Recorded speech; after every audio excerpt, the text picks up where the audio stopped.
¿Quién me puede decir qué es la composta?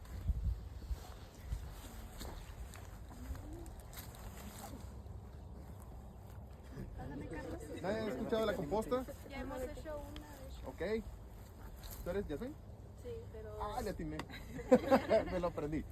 Adelante, te escucho. No, pero de hecho, como tal, sí, la descripción de lo que es una composta no me lo sé, pero ya con Pero- mis compañeros hemos elaborado. ¿Tú qué entiendes lo que por son- composta? Pues son residuos vegetales y, pues, como mencionó usted, el estiércol de los animales de ganadería Ok. y pues es paja o tierra. Sí, lo que tengo conocimiento del material que compone una composta únicamente, pero la Ok. definición como tal, ¿no? Bueno, ya, gracias, Yasmin. ¿Alguien que la quiere ayudar? Sería el resultado de descomposición ya sea vegetal y de materia orgánica. Ok, de acuerdo. Sí, muy buena aportación. Gracias. Sí, mire, en sí una definición muy técnica de composta es una mezcla de materia orgánica, de una mezcla de residuos vegetales y residuos animales, ¿sí? Mezclada en cierta proporción, lleva un proceso de descomposición en el cual hay un calentamiento, ¿sí? Después de ese calentamiento el material se enfría y las propiedades físico, químico y biológicas del producto final son mejores a la materia prima, ¿sí? Es decir, si el estiércol, si hacemos una composta de estiércol y huele, la composta ya no. Si el estiércol, las podas, ¿sí?, tienen hongos, patógenos, la composta ya no. Hay una mejora. Bien. Y finalmente, ¿qué beneficios tiene la composta para el suelo? ¿Para qué se usa? Para materia orgánica. Ok, materia orgánica para el suelo, mejorar la estructura. ¿De acuerdo? Bien, no, bueno, muchas gracias. Los beneficios es mejorar la estructura del suelo, aporte de materia orgánica. Sí, el aporte de materia orgánica tiene muchos beneficios. Bien, bueno, bien. Ah, ¿alguien sabe cómo se hace? ¿Cuáles son los pasos? A la escala que sea, ya sea casa o con cualquier material. ¿Alguien ha hecho composta antes? Aparte de Yasmin. Me acordé cuando de niña quería hacer una y mi perrito se terminó comiendo los restos vegetales, que era lo de la verdura. Sí, y se puso bonito. Sí. No, es que era mi primer intento desde niña. Ok. Y no, se comió todo lo que viene siendo la papa y los restos de pepino. Se comió la tarea. Bien, ¿alguien que haya hecho composta? Nosotros elaboramos por bocachi. Ah, ok. Relacionado Un con tipo de composta. Ajá. ¿Cómo la hicieron? Al igual que ellos, ¿qué hicimos? Era estiércol, paja, ceniza. Levadura. Ok, levadura para pan. Ok. ¿Y qué más? Piloncillo. Tierra de Tierra de mezquite. de mezquite. Ok. Bien. Y la composta es fermentar o destruir materia orgánica y volverla a formar de manera que tenga unas propiedades mejores, ¿sí? Este árbol y esta madera está hecha de energía, contiene mucha energía del sol, ¿sí? Le pega el sol, cuando salen las hojitas y la fotosíntesis transforma la energía del sol en energía que llamamos biomasa. Bien, cuando el árbol muere, caen las hojas, los frutos, esa energía que estaba en el sol ahora está en las hojas. Bien, entonces cuando se descompone esa energía se libera, ¿sí?, y regresa al ambiente. Entonces la mineralización de la materia orgánica o el compostaje es tan importante como la fotosíntesis porque es la parte contraria, es lo que cierra el círculo, ¿sí? Cuando esta energía se desbarata y se integra al suelo, esa energía regresa al suelo, ¿sí? Bien, y en ese proceso de descomposición hay temperatura y la parte más importante del proceso de compostaje es la temperatura. Bien, entonces vamos a hacer unos ejercicios y el material se tiene que calentar. Bien. ¿Qué tanto se va a calentar? Depende de la energía que tenga el material, de la humedad y igual el tamaño de la pila, ¿no? Si hacen una pila muy grande, vamos a alcanzar temperaturas de 70 grados. Si hacen una pilita de 30 centímetros, va a llegar a 50 grados, ¿no? Entonces, el parámetro más importante en el compostaje, como les digo, es la temperatura. Bien, si nosotros hacemos el montoncito de composta y todos los días medimos la temperatura y hacemos una gráfica de tiempo sobre temperatura, vamos a empezar, el material va a empezar, va a estar frío, ¿sí? Lo vamos a poner humedad, pero el material se va a empezar a descomponer, entonces la temperatura se va a incrementar y va a haber los primeros 15 días el incremento de temperatura va a ser muy alto, ¿sí? En los primeros 3 días vamos a llegar a 50, 60 grados centígrados. Después esta temperatura se va a estabilizar, va a llegar a un punto donde ya no va a subir más, ¿sí? Se va a mantener por un tiempo y posteriormente va a bajar, ¿ok? Entonces aquí podemos dividir el proceso de compostaje en los primeros 3 días en activación, ¿ok? Y hay un punto muy importante que se llama pasteurización. En esta pasteurización tenemos que tener la temperatura debe de ser mayor a 55 grados centígrados. El tiempo deben de ser 15 días y debemos de ponerle volteos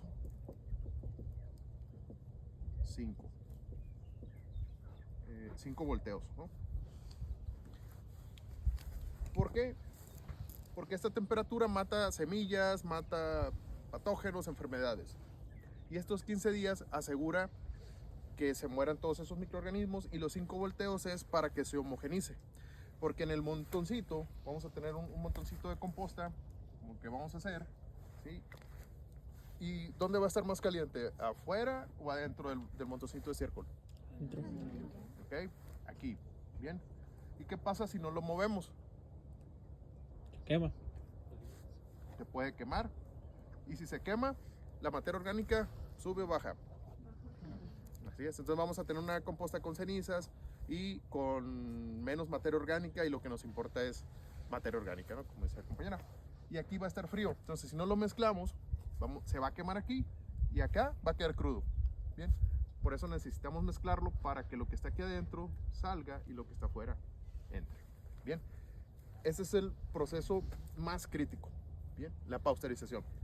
Ya que cumplimos con esto, lo que sigue se llama, lo llamamos nosotros enfriamiento.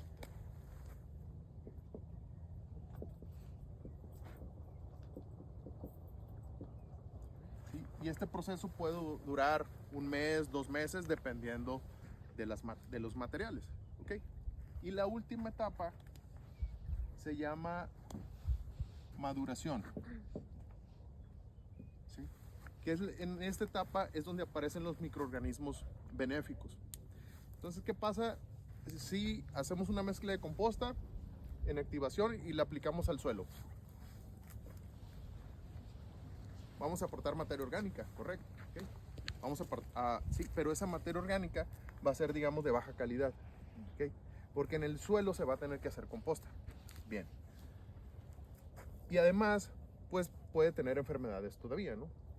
De sales, alta conductividad, y conforme va pasando el proceso de composteo se va madurando y su calidad es mayor.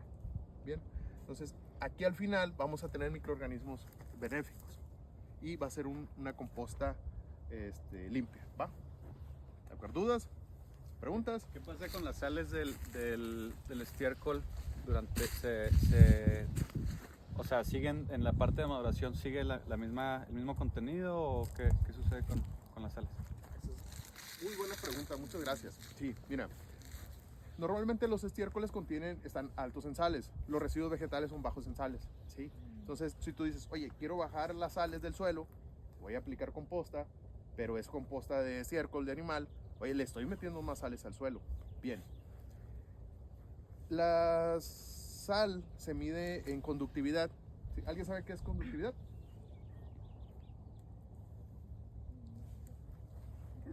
¿No vieron el término de conductividad, Lustra? ¿vale? O sea, no la definición técnica, sino lo que yo entiendo por, ¿sí? La respuesta que digan está bien. No nos La vamos a capacidad reír. de conducción, ¿no? Así es, ¿sí? La conductividad es la capacidad de conducción eléctrica que tiene un material, ¿sí? Un material, una solución, agua, entre más sales tenga, va a conducir la electricidad más rápido y se mide en miliequivalentes o milimoles, ¿no? Entonces, si un suelo tiene alta conductividad, quiere decir que tiene altas sales. Bien, ¿eso es bueno o es malo? Es necesario en niveles controlados. Exactamente, hay rangos, ¿no? Como todo, ¿no? La dosis hace al veneno. Ahora, ¿un fertilizante debe tener alta conductividad o baja conductividad?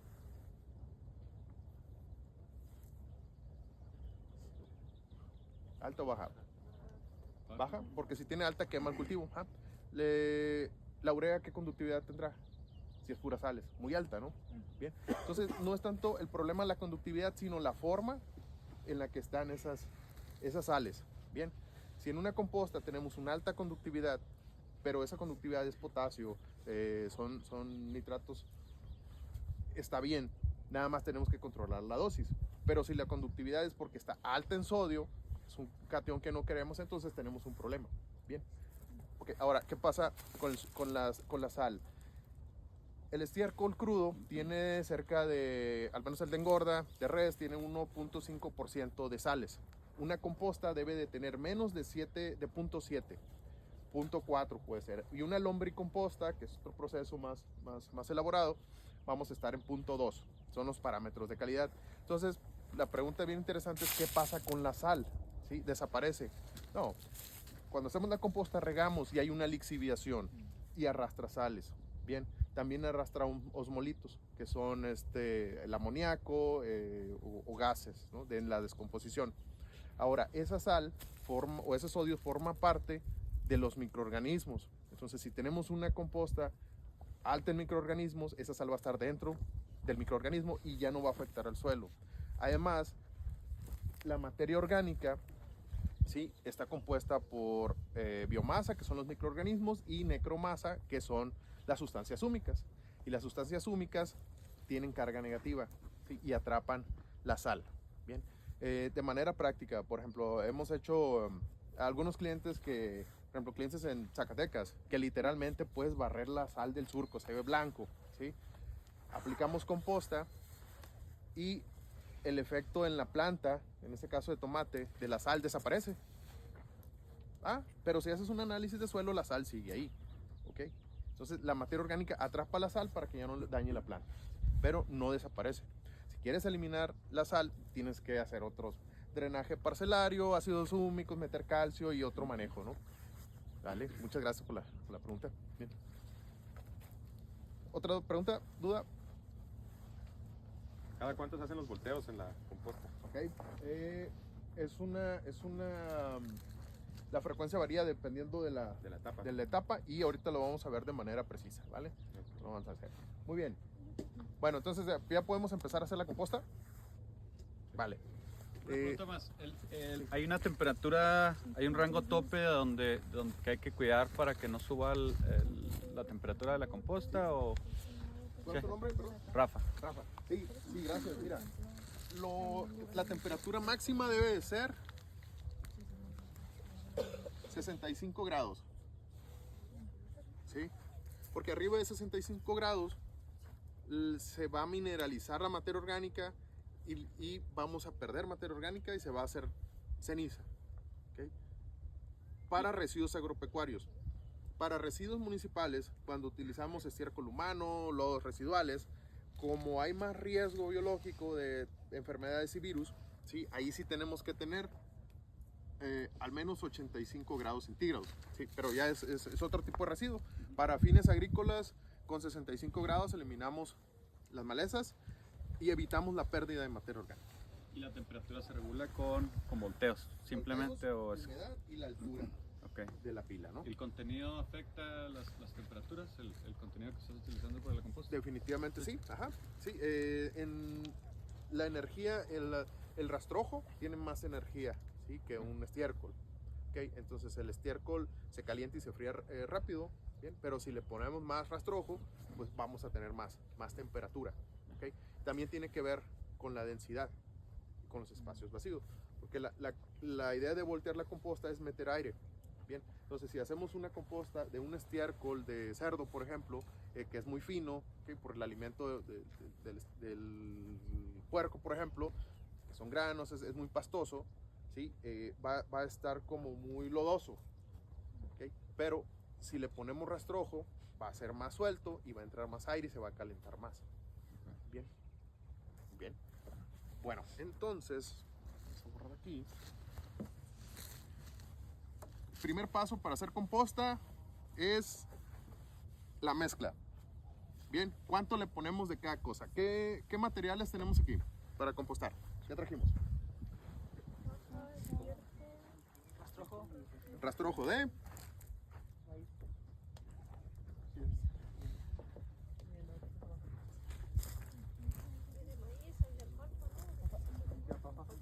¿qué más?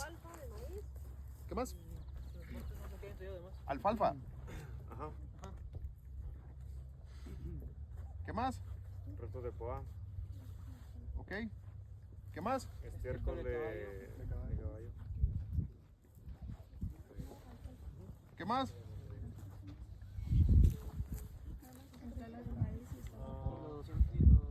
Pues el agua, Y el agua, perfecto. Entonces tenemos 4 materiales. Bien. ¿Cómo saber cuánto vamos a poner de cada uno? Bien. ¿Por qué estas hojas no se hacen composta?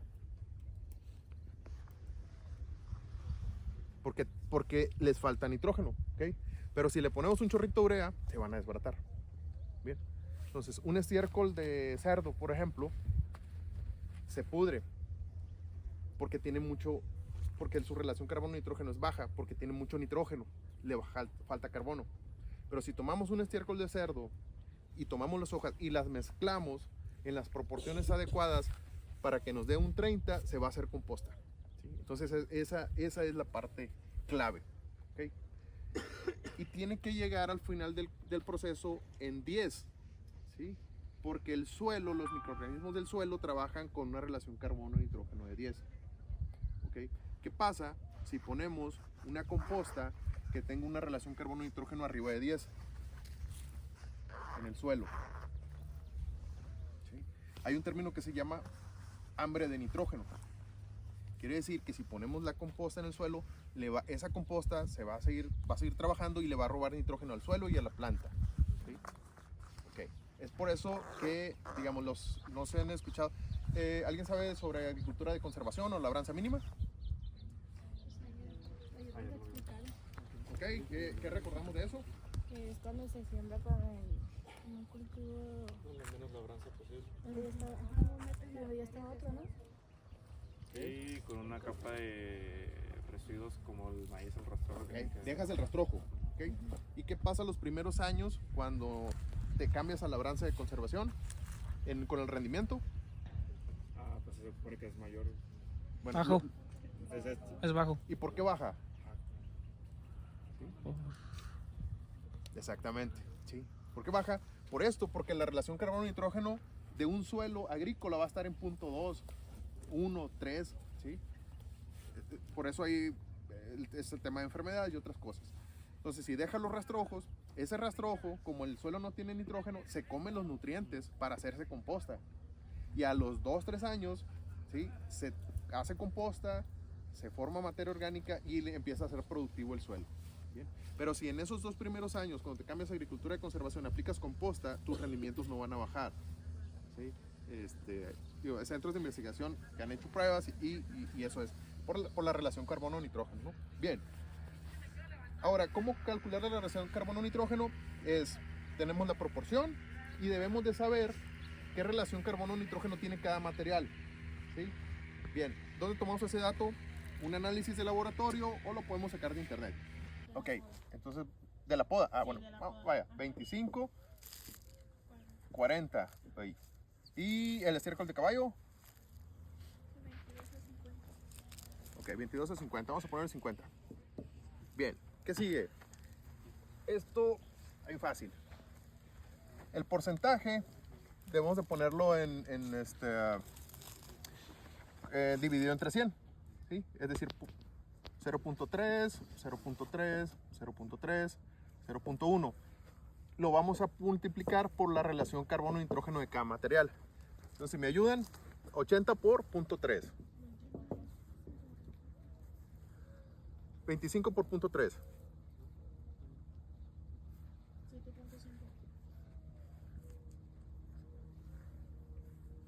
40 por 0.3. Y 50 por 0.1. Ok. Ahora me ayudan a sumarlo de manera vertical.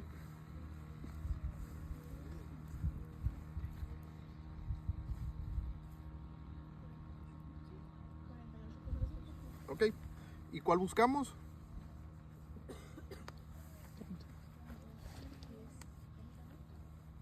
El 30. Ajá. Entonces es diferente de 30. ¿Sí? Nos pasamos. ¿Qué va a pasar con esta composta si hacemos esa mezcla en esas proporciones? A quemar. Bueno, va a ser más rápido o más lento. ¿Ok? ¿Sí? Ahora, les decía de la relación carbono-nitrógeno en el suelo, que debe de ser 10. ¿Sí? Bien, en un suelo agrícola 10. En un bosque, en un ecosistema natural, vamos a tener un 24. ¿Sí? Si la relación carbono-nitrógeno es menor de 10, vamos a tener más bacterias. Y si es mayor de 10, vamos a tener más hongos. Y si tenemos 10, vamos a tener un equilibrio. ¿Sí? Entonces, si hacemos esta composta, pues no está mal. Podemos hacer esa mezcla. Y al final vamos a tener más hongos que bacterias. ¿Sí? Pero va a ser más lento. Y no va a ser, el proceso va a ser más lento, no va a ser tan óptimo y no vamos a llegar a un equilibrio. Bien. Pero de esos 30 podemos irnos de 25 a 35. Bien.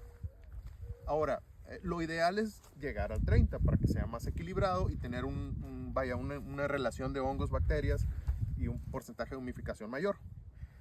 Entonces, ¿qué hacemos? Pues simplemente vamos a estar jugando con estos números. Bien. Hasta dar con el valor adecuado. Una recomendación es decir, mira, los materiales que tengan una relación carbono-nitrógeno mayor, tenerlos en menor proporción. ¿Sí? Entonces, tomar de base el que tenga la relación carbono-nitrógeno más cercana a lo que queremos. Que en este caso sería la poda de caballo el estiércol de caballo y la poda. Bien. Y el rastrojo y las alfalfas meterlos en menor proporción. Bien. Entonces, digamos, vamos a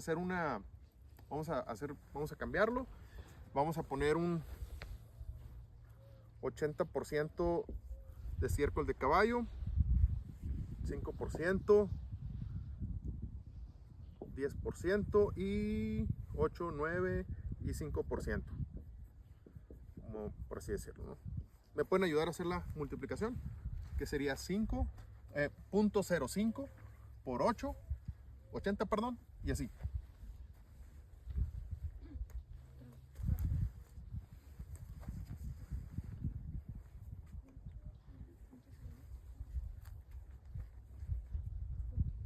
¿Cuánto dio aquí?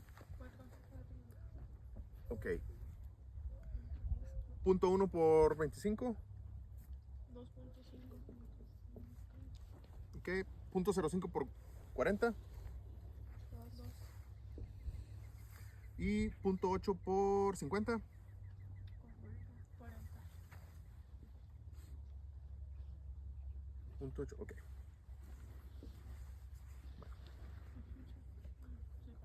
Nos vamos a pasar, ¿no? Ok, bueno, entonces así tenemos pues que ir jugando. Entonces, ¿qué haríamos aquí? ¿Y cuál subimos y cuál bajamos? Es casi lo mismo, ¿no? Ok. Entonces, ¿qué fórmula podemos hacer? A ver, Rafa, ya. Tú la sabes. Sería bajar el estiércol y subir. La pregunta que tenía ahí es, ¿hace diferencia el contenido? Por ejemplo, ¿no es mejor tener alfalfa que poda? Ahí parecería como que están más o menos balanceadas, pero la alfalfa tiene ciertos aportes que la poda no va a tener, y yo supondría que se descompone más rápido que la poda, ¿no? Sí, así es. Sí, tienes razón. El contenido nutricional de la composta final va a depender de las materias primas. Sí. Entonces la alfalfa pues tiene más nutrientes, podemos tener más hongos. Otro tema es el costo. ¿Cuánto te cuesta una tonelada de alfalfa y una tonelada de rastrojo, ¿no? Entonces lo ideal es empezar con lo más barato y lo más cercano.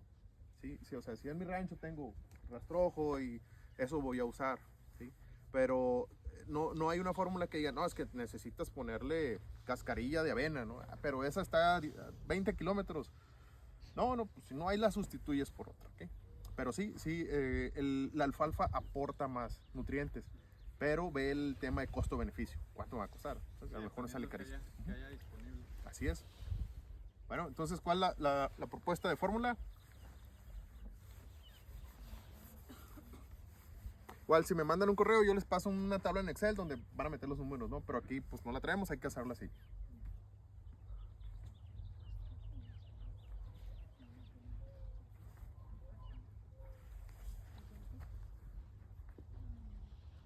Bien, vamos a poner, digamos, alfalfa, 50%. Independientemente del costo, ¿no? Ok. Y el estiércol de caballo es 50. 50 eran 40, si le pusiéramos el 20% baja como a 17, algo así, o 15%. 15 me parece bien. 5. ¿Y cuánto faltaría?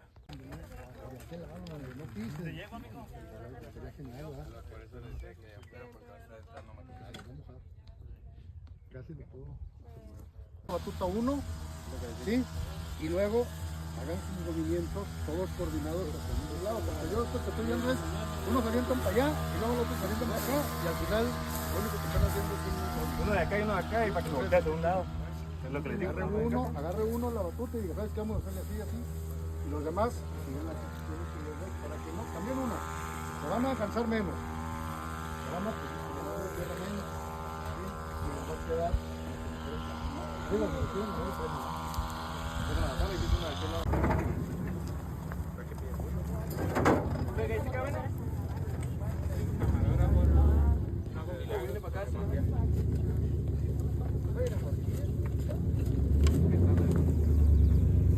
Volteos siguientes, ¿sí? El volteo tiene su chiste, ¿no? Hay maquinarias que se llaman volteadoras de composta especializadas para hacer ese material. Los pueden buscar en internet como Windrows Turner o volteadoras de composta. Bien, entonces ahora para hacer el volteo van a mover el montoncito de un lugar a otro. ¿Sí? Entonces, supongamos que se va a mover para acá. Y recuerden que lo que queremos es que lo que está adentro quede puesto afuera. Y al revés. Bien, entonces vamos, cuidado atrás. Vamos a empezar a mover lo que está encima, que va a estar mañana, pasado, cuando lo volteen, va a estar más seco. Procuren ponerlo abajo. Bien. Se va. Y cuando volteen, procuren hacerle así. ¿Okay? ¿Para qué? Para que agarre aire, porque el volteo es oxigenación. Si toman el material y lo pasan así, y nada más lo dejan, a lo mejor aquí adentro no se va a oxigenar bien, ¿sí? Entonces la idea es tomarlo, levantarlo un poquito y que caiga. A ver, lo de arriba. Okay.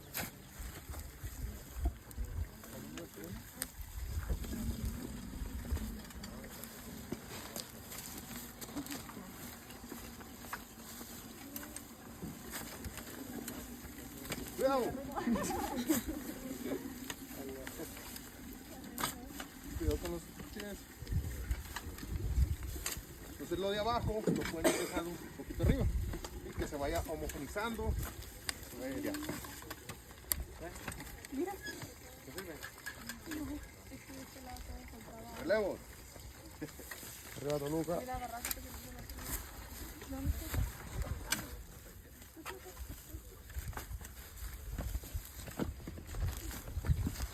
¿Dónde está?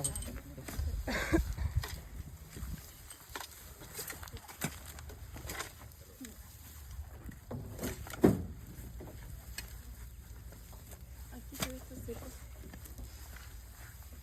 eres la movida. Tú mueves. Eres grande. Yo soy fuerte.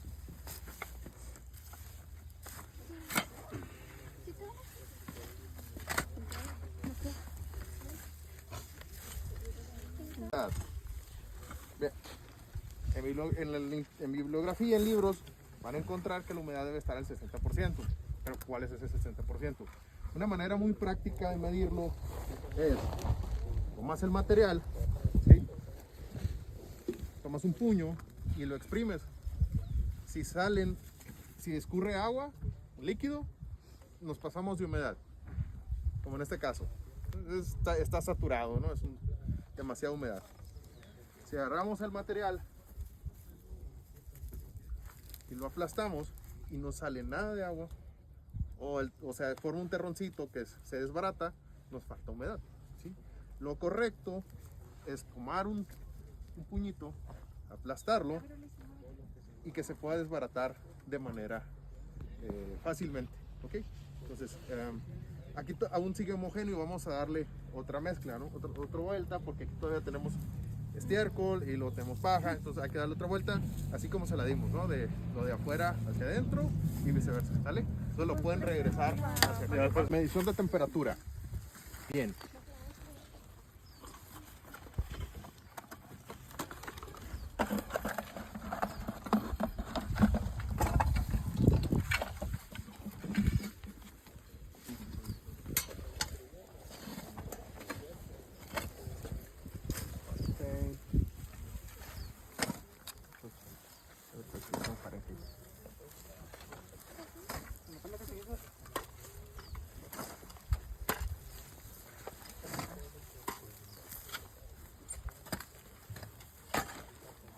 Muy bien.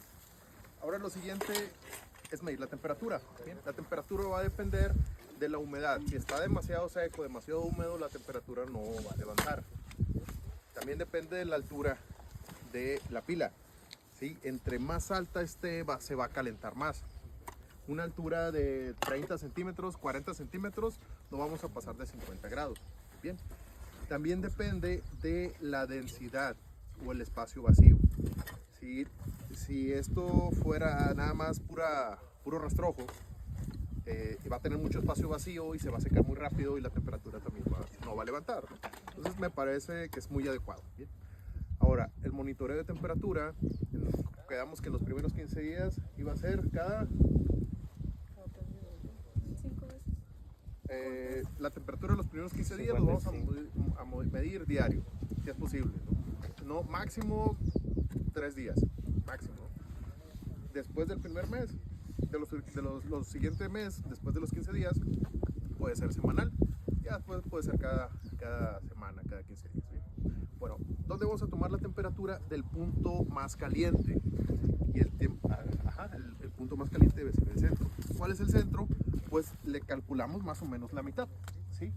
Entonces, si este termómetro mide unos 50 centímetros, ¿sí? Entonces lo vamos a enterrar hasta que llegue más o menos a la temperatura. ¿Sí? Entonces vamos a medir la temperatura. Okay. Miren, este es un termómetro para medir temperatura de composta.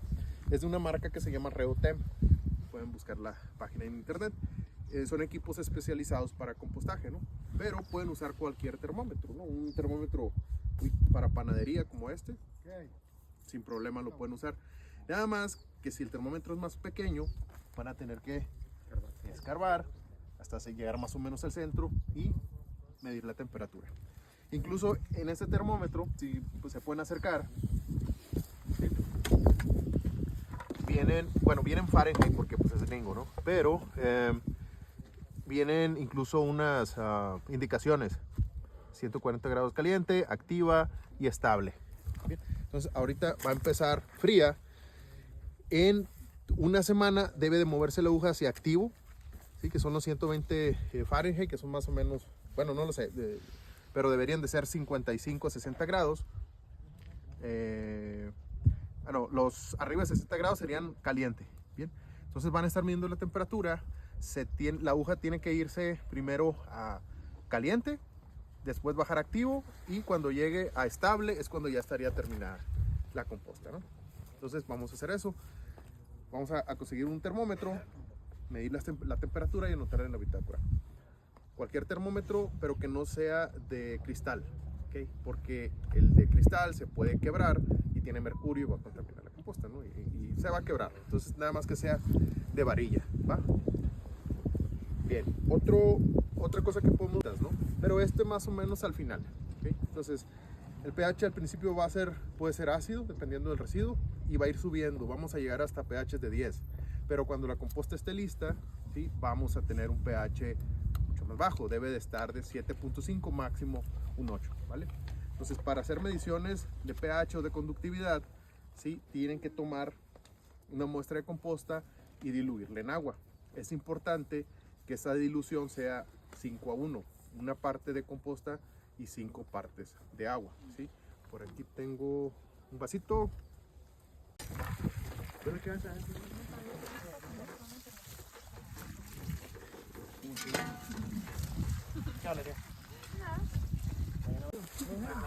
Mucha plática.